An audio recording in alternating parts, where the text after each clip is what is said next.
We here at the Jewel Riders Archive love unicorns, and whether or not it's National Unicorn Day, or really any day of the week. But unicorns weren't always viewed as sparkly horses, though. The earliest accounts to mention unicorns were not mythological, but actually historical. Ancient Greek writers were convinced that horses with one horn and the head of a stag lived in India. The idea that the unicorn could be found in the far corners of the world from civilization persisted for years, fueled by animals such as the oryx, which is an antelope, and the rhinoceros. The unicorn mythology took a huge step forward during the Middle Ages, when the idea that only a pure virgin woman could tame the wild unicorn. There are connections to the Virgin Mary and the purity of Christ woven into this interpretation. Possibly the most famous depiction of this scene is a set of 6 medieval tapestries called The Lady and the Unicorn.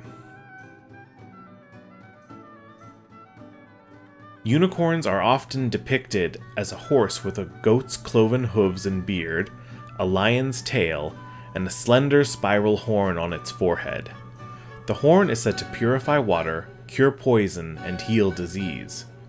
The description has held true until today, and can still be seen in works like Peter S. Beagle's beloved fantasy classic, The Last Unicorn. But just as often, the unicorn is depicted in the modern era simply as a horse, with a spiral horn growing from the forehead. Jewel Riders uses this modern interpretation for their unicorns. Sunstar is a specific subtype of unicorn popularly referred to as an alicorn. An alicorn is a mixture of a unicorn and the mythical Greek Pegasus, the winged horse that sprung from the head of Medusa. She is unique in the show as being the only one of her kind and an outcast among unicorn society because of her wings.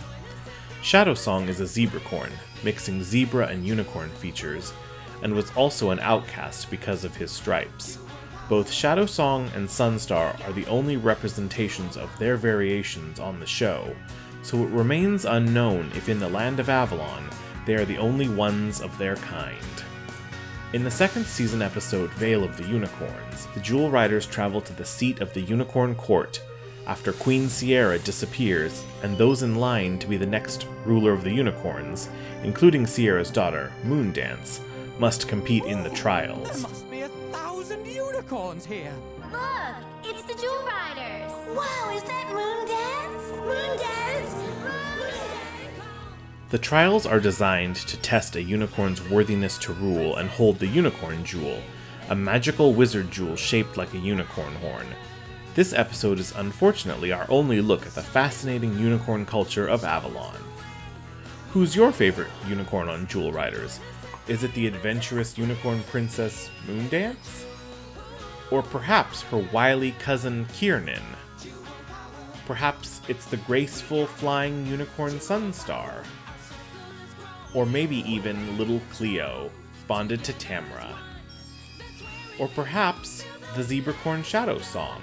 Whoever your favorite unicorn is, why don't you try the great series written by Mary Stanton called The Unicorns of Balinor. Mary Stanton was a writer on Jewel Riders who went on to write this fun adventure story featuring a lost princess coming into her magic, colorful unicorn companions, magical gems and other items, and a race to save a kingdom from an evil being.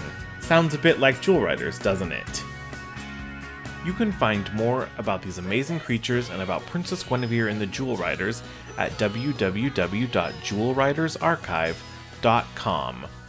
Thanks for listening, and always remember, friends together, friends forever.